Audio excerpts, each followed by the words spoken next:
Hi, do you remember being a teenager and wanting something more than anything else in the whole world?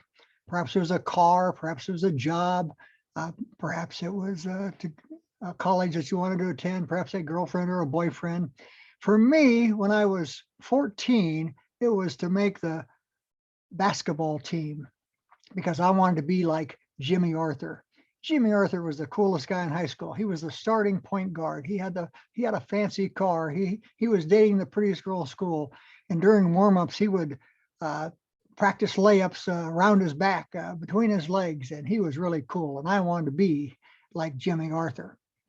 Well, the summer before, the eighth grade, I had played on the first Little League baseball team in my hometown and made the All-Star team. Pretty good baseball player. Pretty thrilling moment. That fall, I went out for the junior high football team and became the starting quarterback. Pretty good football player, pretty good athlete. So I figured going out for the basketball team was a piece of cake. Easy peasy. Uh, so when I tried out for basketball, Coach Wachtel said we have 20 some boys trying out for the eighth grade basketball team, and we only have 14 uniforms. So some of you aren't going to make it. Hey, no problem. What's that got to do with me?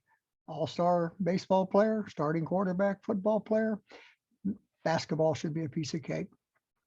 We had several practices, and the day came when we were going to get our jerseys, and we're all sitting on the bench, and Coach Wachtel had already handed out 13 jerseys, and I didn't have a jersey yet. What do you think I was thinking? Saving the best for last, right? And sure enough, Coach Wachtel handed the jersey to me. I had it in my hands. I could feel the material. I was elated. And then I heard a word that I'll never forget. He said, "Oops."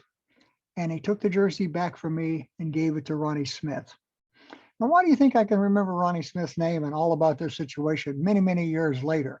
It was an emotional experience. I did not make the team. I got cut. It was a setback, and I had a decision to make.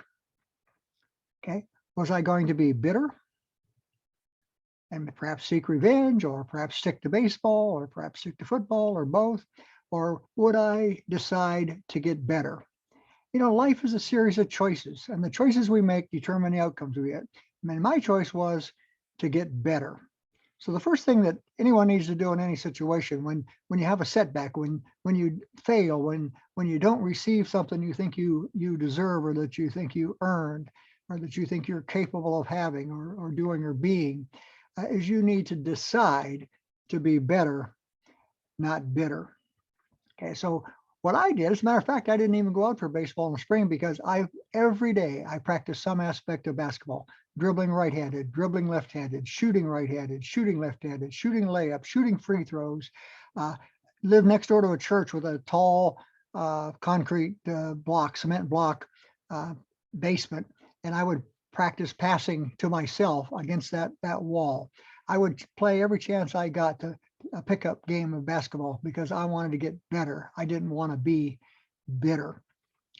When I grew up in the Akron, Ohio area where it snowed in the wintertime, and I would literally shovel snow off the junior high basketball court and practice basketball with jersey gloves on because I wanted to get better.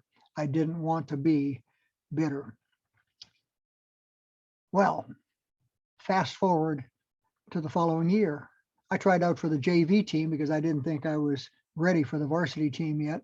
And I was the starting point guard on the JV team. And after 3 games, because of the way I was playing, the varsity basketball coach moved me up to varsity, and I became the starting point guard on the varsity team. And in my yearbook, my senior year, 3 basketball coaches are pictured in the yearbook. And on the picture, Coach Rashaki, the varsity basketball coach, wrote to a great floor general. That was me he was talking about. Someone who just a few years before had been cut from the 8th grade team is now a great floor general. What a thrill that was. So here's the message: in business, in your personal life, in any area of life, when you have a setback, when you don't get what you want, make a choice. Do you want to be bitter, or do you want to be better? And better is always the best choice. And it's not your situation in life. It's not what happens to you in life. It's your choices or what you do about that. So decide to be better, make that a choice, and then to take the necessary action to do that. And remember, it's not your situation, it's your reaction to your situation. I hope you can use these ideas to be even better in every area of life that you want to be better. Thank you very much.